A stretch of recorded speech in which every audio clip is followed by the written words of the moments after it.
My child, you don't have to wear a white lab coat to save someone.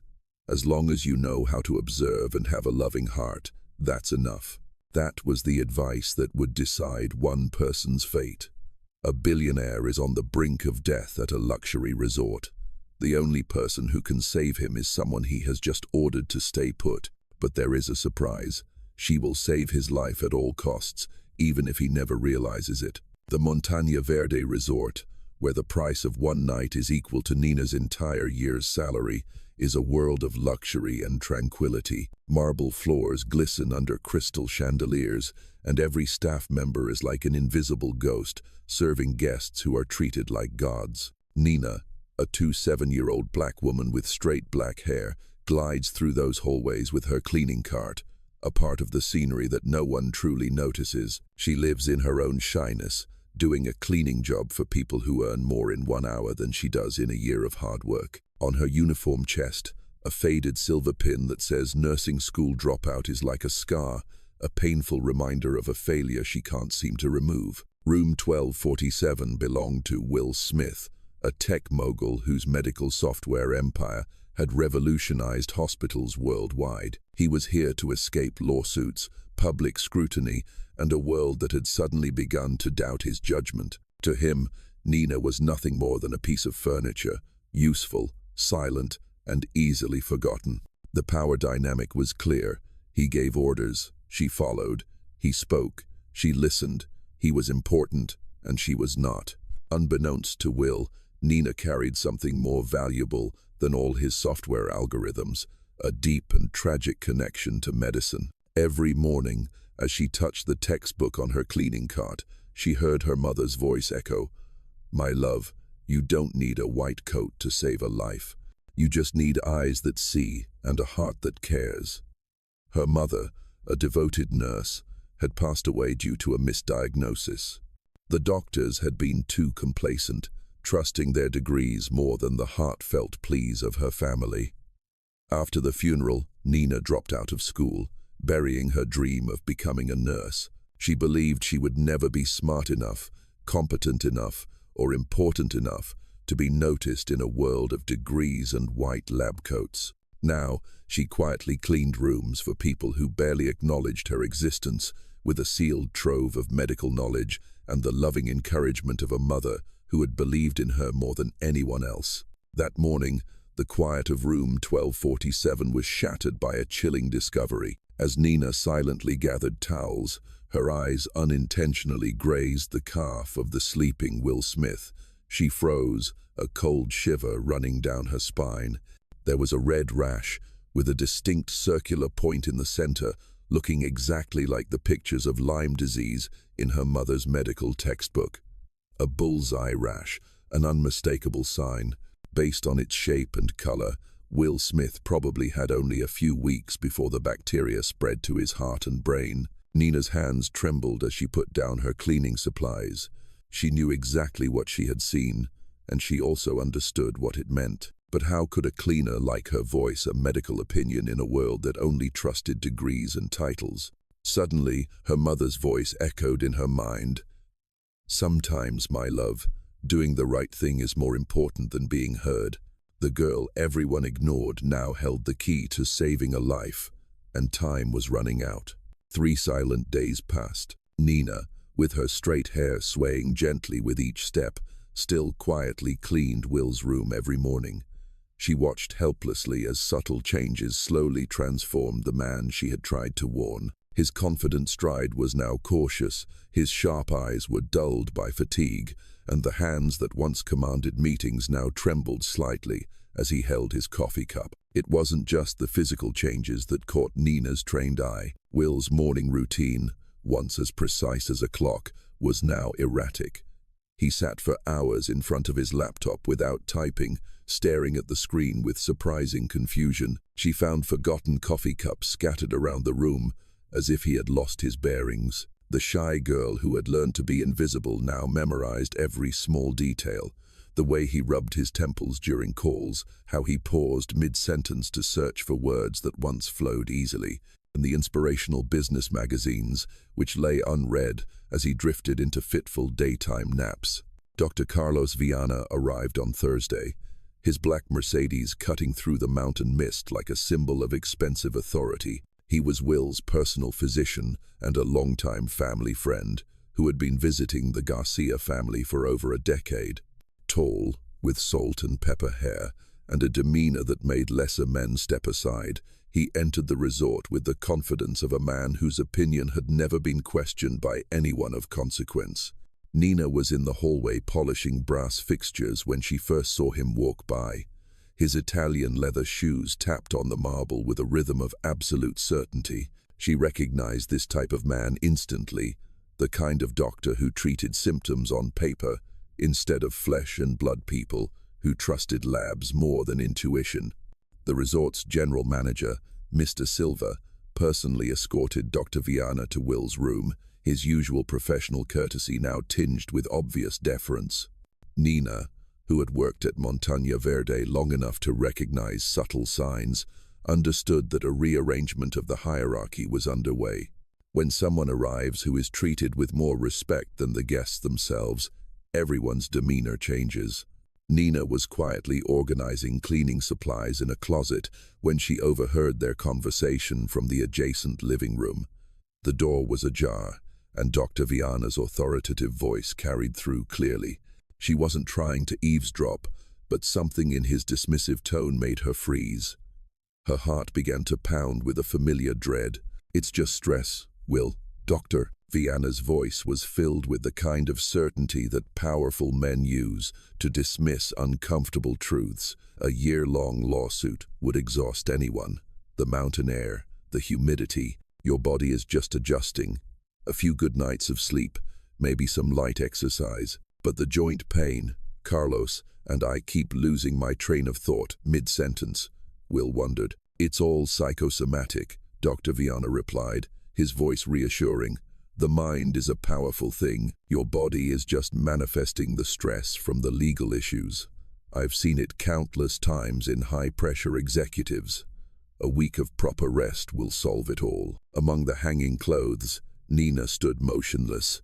She gripped her cleaning supplies so tightly her knuckles turned white. She had heard these exact same words 5 years ago, when her mother's colleagues had dismissed her concerns as professional stress. "What about blood tests?" Will asked, and Nina held her breath. "Unnecessary," Dr. Viana stated definitively.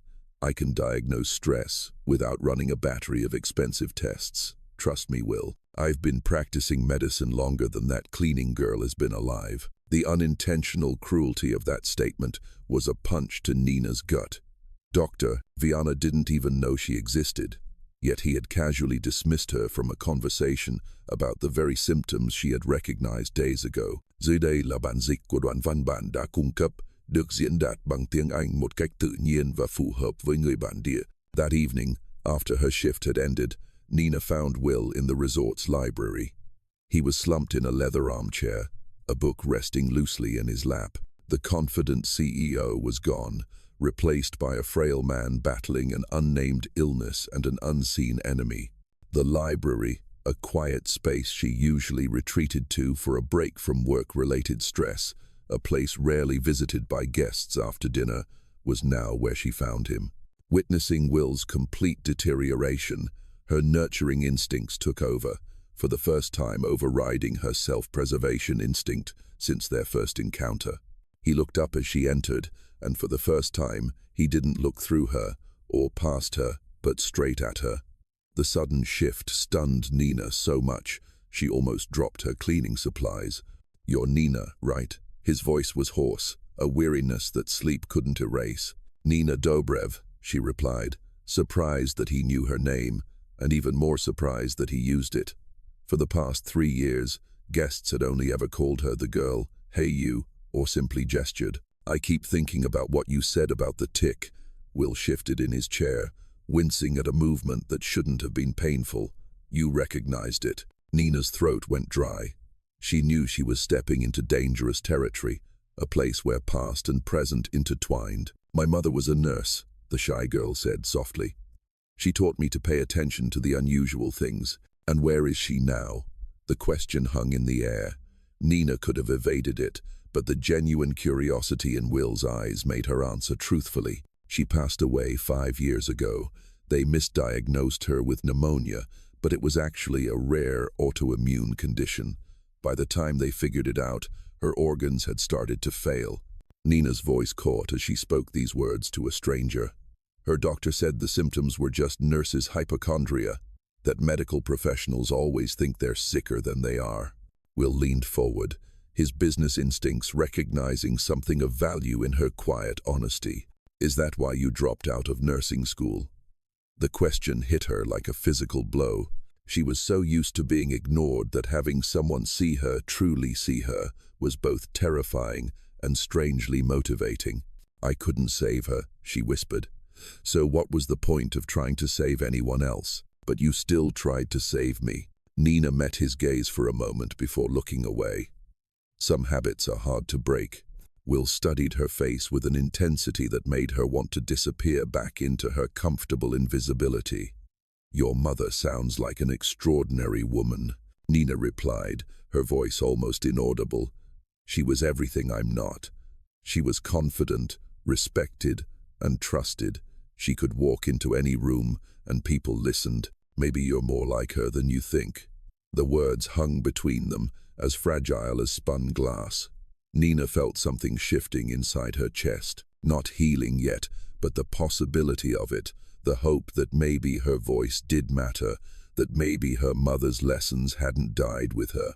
The next morning, the changes were no longer deniable. Will's left hand began to tremble slightly. He tried to hide it in his pocket.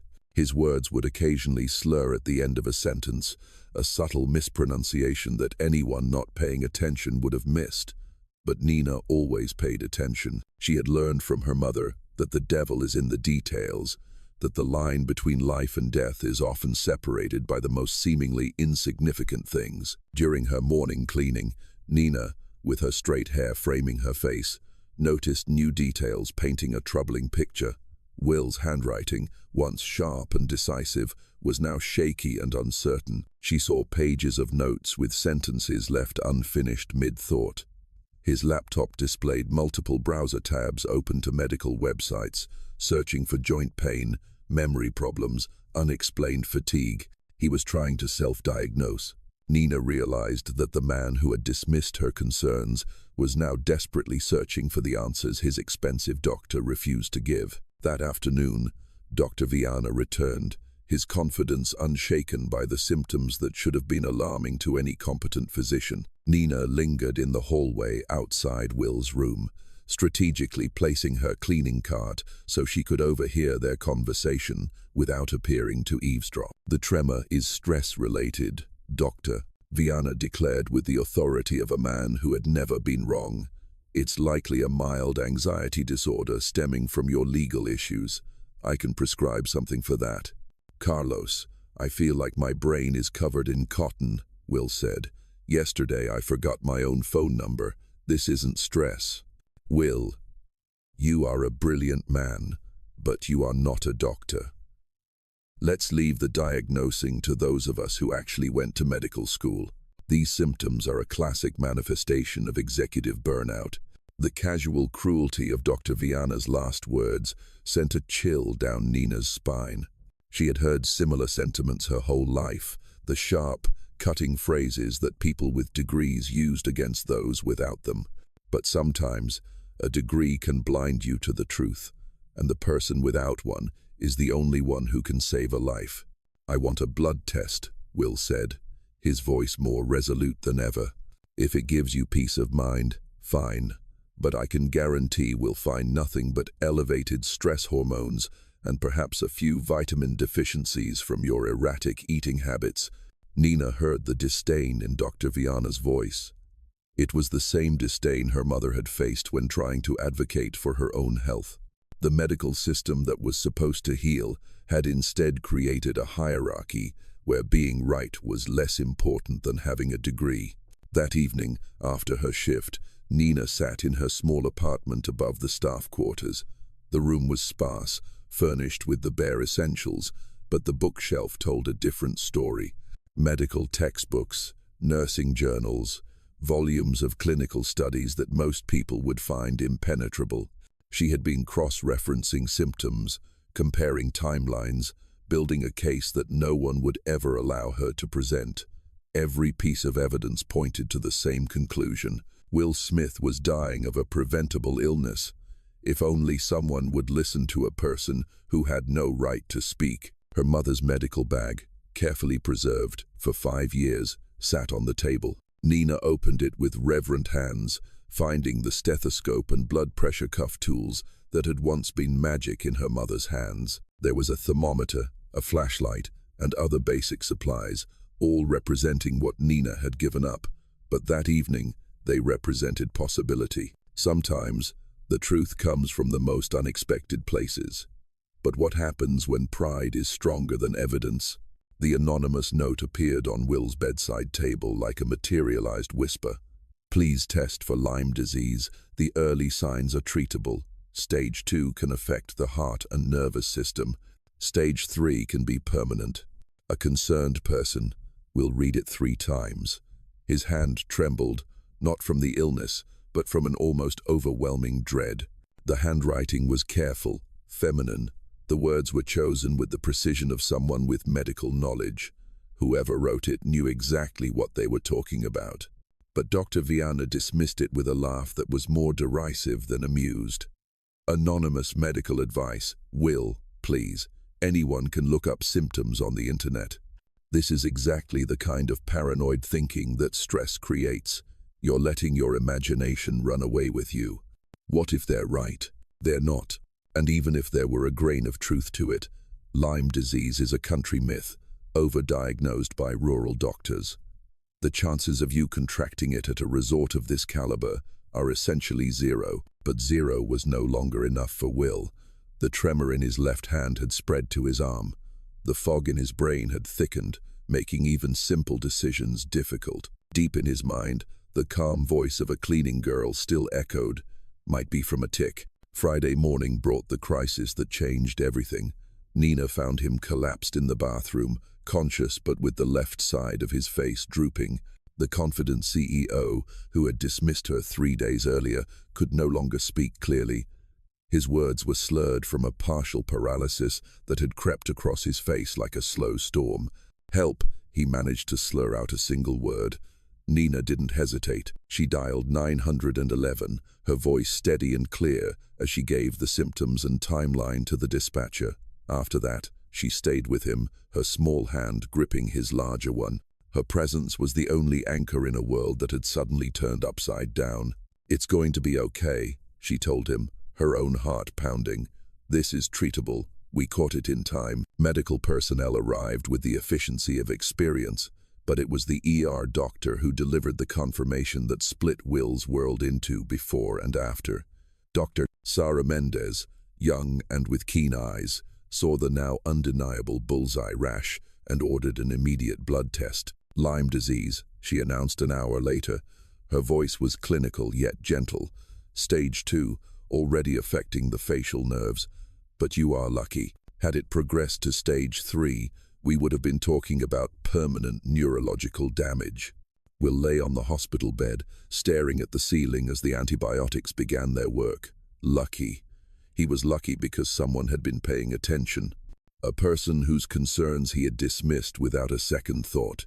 The facial paralysis should subside within a few weeks, Dr. Mendez continued. But I have to ask, how did you know to get tested? Most people don't recognize the early symptoms. Will turned his head toward the window, where the evening light was painting the mountains gold. Someone tried to tell me. Someone I didn't listen to. Dr. Viana appeared in the doorway, his face pale. The blood tests had told the truth, and his reputation was suddenly as fragile as Will's health had been hours earlier. Will's voice was low but final. Get out, just get out. After Dr. Viana shuffled away, Will asked the nurse to call the resort. He needed to talk to Nina, the woman he had been too arrogant to listen to. But Nina didn't pick up. When the resort manager finally found her, she was sitting in the employee parking lot, a crumpled resignation letter in her hand. I can't do this anymore, she told her supervisor, the tears of 5 years finally accumulating. I tried to help someone, and when they finally saw that I was right, I just felt empty, like it was too little, too late. She was getting into her old Honda when Will appeared beside the car, still in his hospital clothes and moving carefully, almost on his own. The left side of his face still had a slight droop, but his eyes were clearer than they had been in months. "Don't go," he said simply. Nina rolled down her window, wiping away tears she hadn't known were falling. "Are you okay? That's what's important." "No, what's important is that you saved my life, and I treated you like you were invisible." Will knelt beside her car, bringing himself to her eye level. "I was wrong about everything.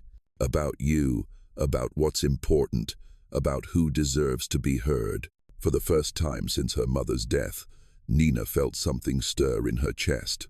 It wasn't complete healing yet, but the possibility of it, the hope that her voice mattered, and that her mother's lessons were still alive. The moment was powerful in its raw honesty. Could two broken people find a path to healing together when arrogance had nearly cost one of them everything? Will realized that recovery wasn't a straight line, but a winding journey that required humility and help.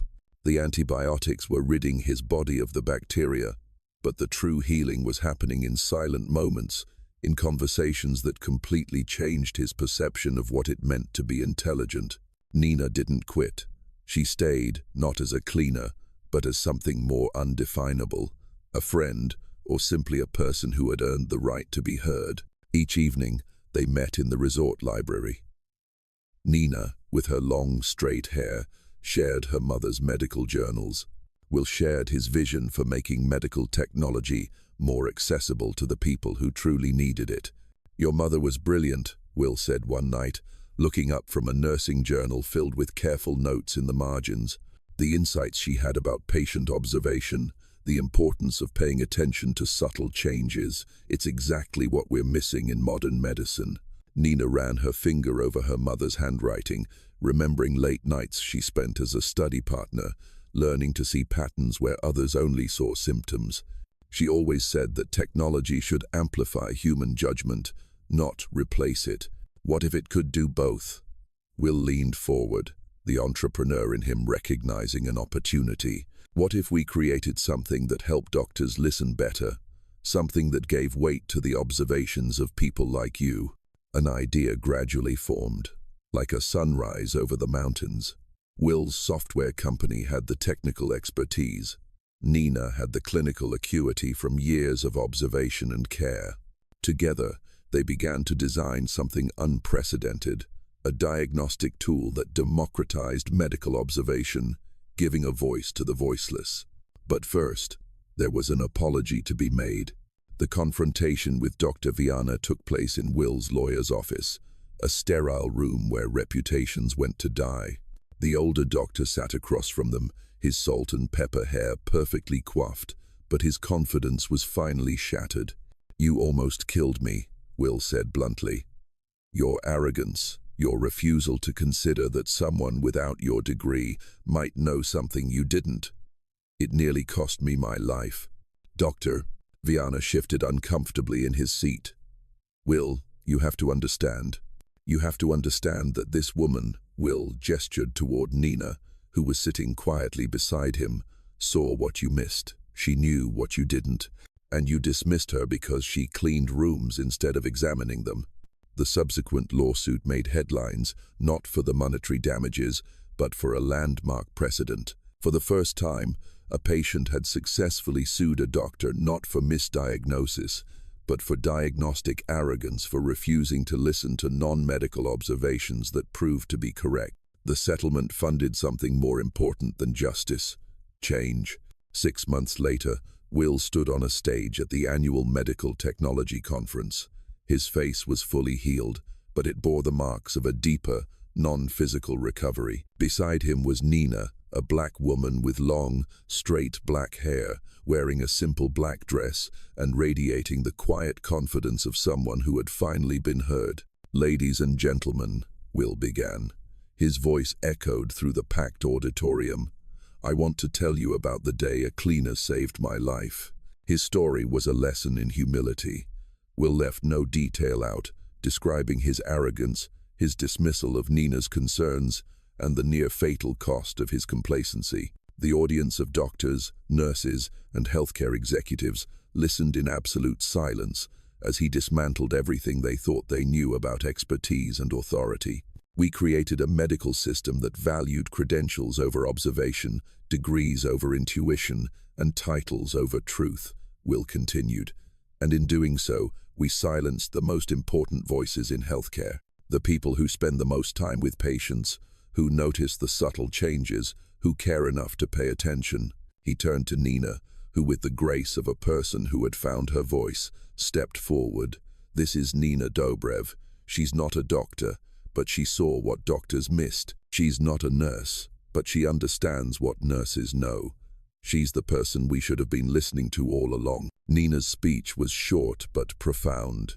Her words carried the weight of every dismissed observation, every ignored concern, every life that could have been saved if someone had just listened. It was inspiring in its simplicity and power. I didn't need a white coat to care about people, she said, her voice clear and firm. I didn't need a medical degree to notice when something was wrong. What I needed, what we all need, is a healthcare system that recognizes wisdom from wherever it comes. The standing ovation lasted 7 minutes. Could two people who found each other in their darkest moments change an entire system? 3 years later, the Montaña Verde Institute for Collaborative Health rose on a sprawling campus in the Minas Gerais mountains, not far from the resort where it all began.